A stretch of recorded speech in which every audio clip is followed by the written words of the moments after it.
Buenas noches, gracias por continuar conectados a la señal de Costa Rica Noticias. Estamos en vivo a las 8:05 de la noche. Soy Ernesto Rivera. La decisión del gobierno de Nicaragua de cerrar el paso al tránsito de mercaderías por vía terrestre provocó una enorme presa de camiones y personas de ambos lados de Peñas Blancas. La situación allí es muy tensa, ya que los transportistas llevan varios días varados en el camino.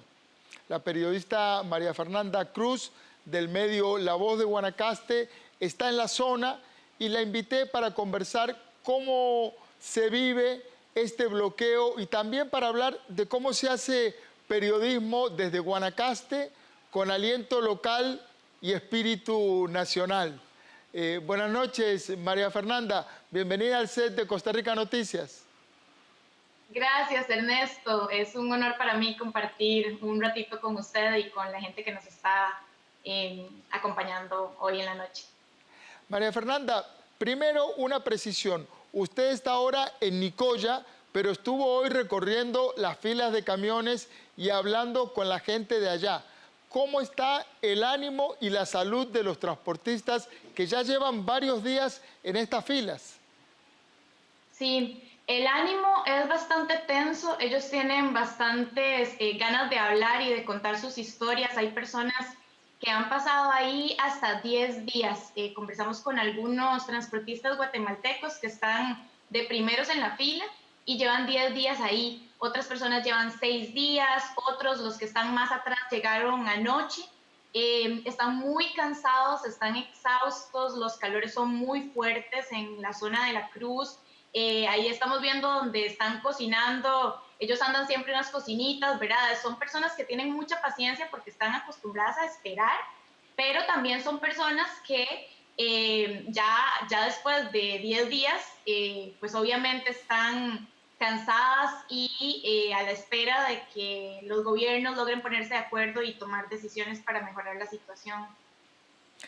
María Fernanda, en estas tomas que usted muestra y en otras que hemos visto, hay una enorme precariedad. Además del cansancio, del hartazgo y de cierta irritación, hay una enorme precariedad sanitaria en un momento en donde justamente ese es el punto central del tema. ¿Dónde están haciendo sus necesidades? ¿El agua de dónde la están tomando? Vemos que se están cocinando ellos, pero denos un poquito una pintura de todo este tema. Cuando llegamos hoy en la mañana, como a las 7:30, 8 de la mañana, encontramos a una familia justo al final de la fila que les estaba regalando sándwiches y café y agua. Entonces, algunas de estas personas tienen la suerte que se topan con familias cercanas a la zona que les ayudan, otras les venden agua, por ejemplo, por un balde de agua les cobran 1,000 colones a cada uno. Y sí, las condiciones son bastante complicadas para ir al baño, pero pueden ir, como ven, pues hay mucho charral al lado y a veces tienen que hacer sus necesidades en plena calle. En algunos lugares les prestan o les alquilan el baño, pero ellos dicen, bueno, son 500 colones cada vez que tengo que usar el baño y a ellos les dan cierta cantidad de viáticos para todo el viaje. Y eso es algo que ya no les está alcanzando. Después de 10 días, pues ya no tienen con qué seguir pagando. Entonces, sí, efectivamente no tienen dónde cocinar, que no sea ahí a la intemperie. También están muy conectados entre ellos, ¿verdad? Ellos pasan debajo, en una hamaca, debajo de los trailers, conversando entre ellos. Sí mantienen cierta distancia hasta donde yo pude notarlo, pero sí es cierto que pues ellos para poder entretenerse comparten durante el tiempo que están ahí, no tienen nada más que hacer. Sí, todo un tema, toda una situación completamente convulsa y además este bloqueo afecta también a las comunidades de la zona fronteriza y de Guanacaste, donde hay muchos casos registrados ya de COVID-19 en esa población. ¿Cuál es la situación en las comunidades fronterizas que están conviviendo con el COVID, con sus propias necesidades y ahora con este problema que se les armó en la frontera? En La Cruz específicamente, que es el cantón fronterizo que tiene Guanacaste, en este momento hay un caso registrado. El resto de comunidades que sí han estado reportando más casos, Bagaces, Cañas, en Liberia, que también se están sumando, y en Avangares, que se sumó uno hoy, todas al parecer tienen un mismo nexo epidemiológico que vino justamente de un transportista que entró al país con COVID, no lo detectaron a tiempo y él fue comunicándose y teniendo contacto con otras personas, según nos comentaron hoy en la frontera y nos han aclarado diferentes autoridades de salud. Entonces, sí, justamente después de este tipo de que se desata un clúster en Guanacaste, es que se decide tomar estas decisiones. La Cruz es un cantón que no tiene las condiciones para poder atender una pandemia si llegara a ser muy fuerte para ellos, a pesar de que nosotros estuvimos conversando con las autoridades de salud de la zona y ellos dicen que tienen todo el apoyo del Ministerio de Salud y de la Caja Costarricense de Seguro Social. Sí sienten que les hacen falta insumos, que les hace falta infraestructura para poder atender a las personas que van entrando. Y un tema adicional es que ellos temen que ahora que Daniel Ortega ha decidido pues ignorar el problema que está sucediendo en Nicaragua, que muchos nicaragüenses busquen refugio en Costa Rica, donde sí se está atendiendo la pandemia, donde sí se está atendiendo la crisis sanitaria. Entonces también ellos están a la espera de mucho apoyo por parte del gobierno para poder tener mejor infraestructura y más equipo para poder protegerse y poder atender también a esta población. María Fernanda, esta semana un equipo de Costa Rica Noticias estuvo allá y nos mostraron el sitio donde se hacen las pruebas de COVID, ahí en la frontera, y también que la gente anda libremente fuera de sus camiones, etcétera. ¿Cuán organizada vio usted la vigilancia y el cuidado de la gente que está esperando resultados ahí justamente en frontera? Lo que pasa es que la gente, como no están pasando los camiones de ningún lado, porque la frontera está cerrada del lado de Nicaragua, no están entrando más camiones, entonces ese no es un momento en el que se estén haciendo pruebas. Sin embargo, sí vimos el lugar donde las carpas que armaron afuera, nosotros estuvimos con mascarilla, con careta, ahí afuera durante 5 minutos y es un calor insoportable. De verdad, los médicos, las médicas y los enfermeros y enfermeras que trabajan ahí se ponen la camiseta y es gente muy valiente porque el calor es muy fuerte y es muy complicado. Sí, la situación sanitaria afuera, ellos, los transportistas afuera del puesto de migración dicen que ellos no tienen ningún tipo de control, es decir, que no ha venido nadie del Ministerio de Salud o del gobierno a preguntarles que cómo están o cómo se sienten o algún tipo de seguimiento después de que les hicieron la prueba en la frontera con Panamá. En las conversaciones, ¿pudieron averiguar cuál es la situación de los choferes que están del lado nicaragüense de la fila? Dicen que del otro lado la fila de camiones tiene más de 30 kilómetros. 27 kilómetros, nosotros estamos trabajando en una crónica que probablemente va a ser publicada en vozdeguanacaste.com en los próximos días y la estamos trabajando en conjunto con el Confidencial de Nicaragua y ellos también nos comentaron que hay por lo menos 27 kilómetros de transportistas haciendo fila para poder pasar la frontera. Sí, todo un drama humano gigantesco en un momento en donde las cosas tendrían que ser muy diferentes. Lamentablemente, la intransigencia del gobierno de Daniel Ortega ha puesto presión en un momento en donde necesitábamos relax, ayuda, cooperación. Hay comunicación, usted recién refería de que todos tienen los teléfonos de todos, hay WhatsApp y se están comunicando de un lado y del otro. ¿Qué relatos llegan del lado nicaragüense? ¿Cómo está la situación allá?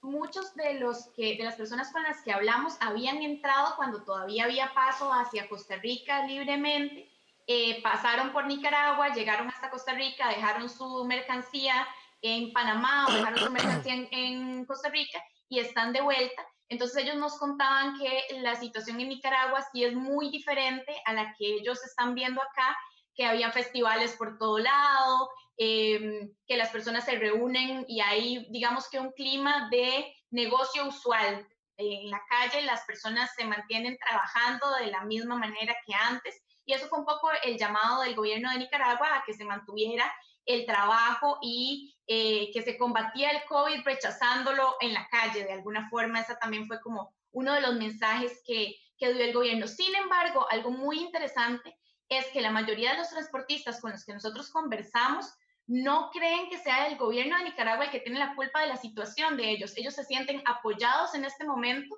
por el gobierno de Nicaragua, por el hecho de que le está haciendo una protesta contra el gobierno de Costa Rica, porque viéndolo en comparación con las condiciones que ellos han enfrentado a lo largo del camino, están viendo que Costa Rica es el que tiene las mayores restricciones. Entonces ellos dicen, ¿por qué si en Panamá son menos restricciones? ¿Por qué si Nicaragua es tan libre? ¿Por qué yo tengo que venir acá? ¿Por qué me están tratando como si yo fuera el COVID en persona? Eso es algo que a mí me pareció, al menos me llamó mucho la atención, que fuera una interpretación muy diferente a la que yo he visto en el resto del país, entre costarricenses, ¿verdad?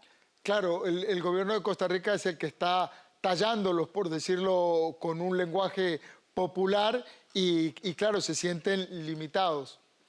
María Fernanda, no puedo conversar con vos sin preguntarte y hablar un poco de ese proyecto maravilloso que es La Voz de Guanacaste, un medio regional que hace periodismo local, pero que con frecuencia produce contenidos que tienen impacto nacional. ¿Cómo le presentarías La Voz de Guanacaste a quienes aún no conocen este proyecto?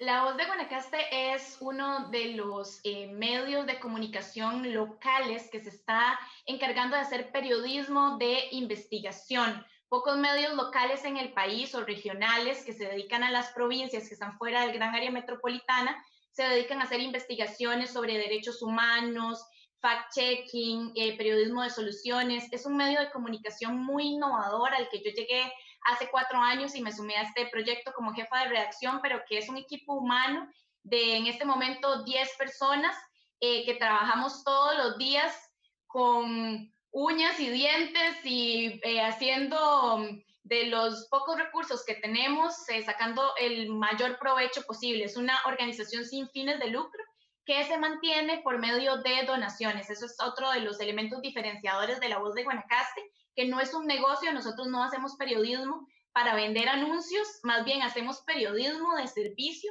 para que las personas puedan sentirse identificadas y además nuestra misión es pues que los pueblos se puedan desarrollar a través de la información, que la gente pueda tomar mejores decisiones políticas, económicas y sociales, dado que tienen mejor información a la mano. Como todos los medios de periodismo independiente, La Voz de Guanacaste está atravesando momentos duros en lo económico. ¿Cuál es la situación del medio en estos días y cómo pueden ayudarlos las personas que nos están viendo? Claro, muchas gracias por preguntar. Nosotros tuvimos que cerrar la oficina que teníamos en Nicoya, tuvimos que cerrar el impreso también. Nosotros circulábamos con un periódico impreso que por ahí se ve en la pared algunos de nuestros ejemplares más queridos, porque queríamos salvaguardar los salarios de todos los periodistas, las periodistas que trabajan con nosotros y decidimos priorizar ese recurso. Entonces, con el recurso económico que teníamos, debido a la crisis, pues por razones súper entendibles, los anunciantes decidieron dejar de pautar por un tiempo, entonces decidimos dedicarle todos nuestros recursos a la parte digital en la cual estamos trabajando arduamente y estamos haciendo una cobertura diaria de todo lo que sucede en la provincia con respecto al COVID, pero también con respecto a lo que está sucediendo en general, porque no para, no, el resto del mundo no para necesariamente. Eh, y, y con respecto a lo que me decías sobre cómo pueden ayudar, nosotros recibimos donaciones a través de un montón de medios, a través de Simpe Móvil. Pueden entrar a la página vozdeguanacaste.com y arriba van a encontrar una pestañita que dice yo apoyo a la voz. Ahí pueden encontrar, se pueden suscribir. Nosotros no cobramos por el contenido, sino que nuestro propósito es que las personas que nos apoyen ayuden a que otras personas que tal vez no podrían pagar por un periódico para que puedan leer esas noticias que son tan importantes para ellos y ellas. María Fernanda, en tu caso, formás parte de un núcleo de periodistas jóvenes, pero que ya han caminado bastante en los medios. Vos ya has trabajado en el periódico La Nación, en la revista Perfil, en El Financiero. Es una generación que está cambiando muchas prácticas y costumbres del oficio. ¿Vos crees que hay una nueva generación de periodistas? ¿Sentís esa identidad? ¿Hay un núcleo diferente? Sí, yo me siento muy identificada con mi generación de periodistas, la verdad, siempre nos apoyamos y además estamos como muy en contacto.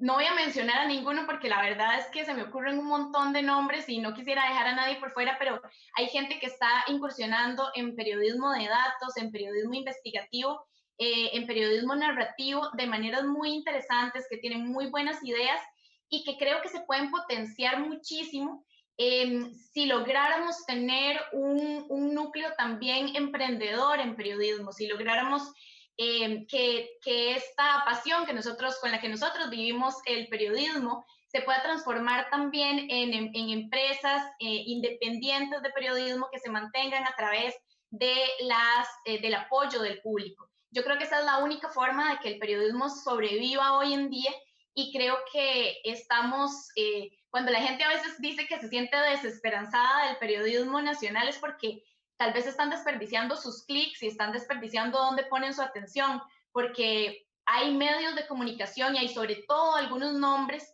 que si prestan atención son personas que están tratando de hacer la diferencia y que están lográndolo. Hay también muchos comentarios en redes sociales en estos días. La conferencia de prensa de mediodía para el reporte epidemiológico permitió ver a grandes porciones de la población, ver el trabajo en vivo de muchos periodistas de muy distintos niveles profesionales y con intereses muy cruzados. Y eso desata muchas veces una cantidad de calificativos sobre la capacidad de preguntar que tienen muchos colegas y que queda en evidencia en esa conferencia de prensa. ¿Cómo visualizás este mundo tan dispar del oficio y de la profesión en este momento? Claro, cuando hablamos de las conferencias de prensa es súper importante saber que es un momento en el que nos estamos adaptando todas y todos, ¿verdad? A los periodistas también nos tomó por sorpresa que de pronto cuando nunca, sobre todo a los regionales y a los locales, cuando nunca nos habían tomado en cuenta, ahora teníamos un canal para preguntar.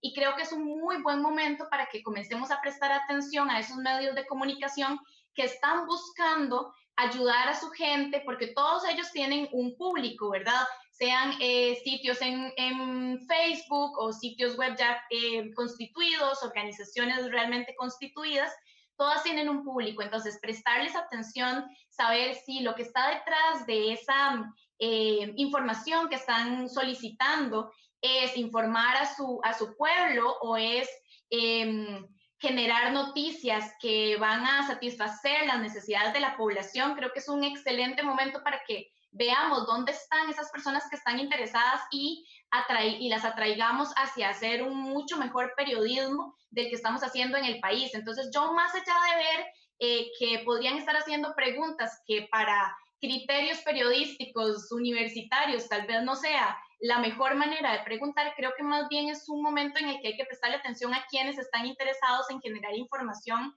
para una comunidad importante. En el caso de La Voz de Guanacaste, Vos recién mencionabas que hacen periodismo de investigación, periodismo de servicio. Un elemento diferenciador de La Voz es que también tiene toda una agenda paralela en donde se vincula con la comunidad en elementos que no son necesariamente periodísticos. Hicieron hace poco un recital, hacen talleres, etcétera. Háblanos un poco de esta tarea comunal que desarrollan. Sí, tenemos un equipo comercial súper pequeño que hace miles de cosas.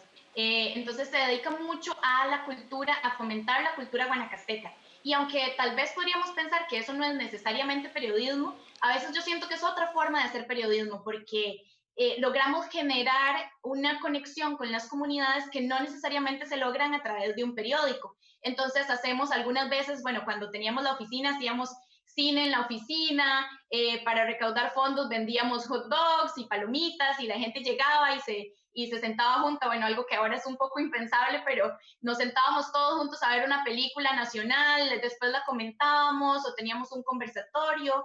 Tenemos también proyectos con el Ministerio de Cultura para poder conocer los cantones a profundidad, entonces ahora estamos generando una serie de videos para conocer los puntos esenciales de la cultura de Liberia, de Nicoya y Santa Cruz, por ejemplo. El año pasado hicimos Creadores de Cambio, que es un premio que se le da a los y las emprendedoras guanacastecas o no, pero que estén haciendo algo por la provincia.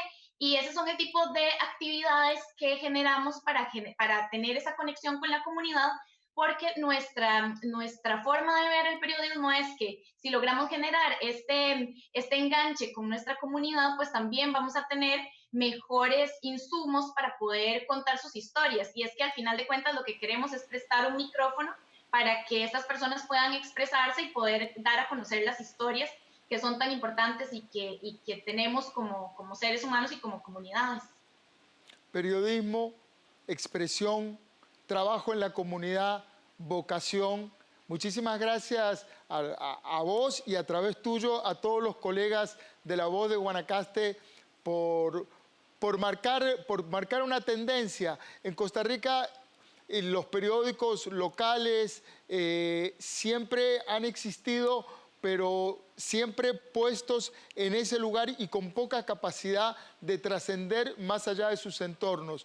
En el caso de La Voz de Guanacaste, ustedes han logrado salirse de ese corsé, de esa coraza, y han puesto muchos temas en el escenario nacional, y eso muestra que el periodismo, a diferencia de lo que mucha gente o alguna gente cree, incluso algunos periodistas, tiene mucha esperanza. Hay muchos periodistas jóvenes trabajando con mística, con ganas, con creatividad. Así que María Fernanda Cruz, editora y jefa de redacción de La Voz de Guanacaste, muchas gracias por estar en el set de Costa Rica Noticias. Muchas gracias a vos y gracias por prestar atención a los medios locales. Yo creo que conforme vayamos poniéndole más atención a estos medios que están tratando de hacer la diferencia, vamos a surgir y vamos a tener mucho mejor periodismo en Costa Rica. Muchas gracias. Así es, La Voz de Guanacaste, María Fernanda Cruz. Muchas gracias. A ustedes también las gracias. Gracias por estar ahí. Tratamos de traerle personajes, proyectos que los inspiren, que le muestren que podemos, que juntos podemos, que con vocación podemos, que con corazón podemos. Gracias por estar ahí. Recuerden, trabajamos para usted. Somos la televisión pública de Costa Rica.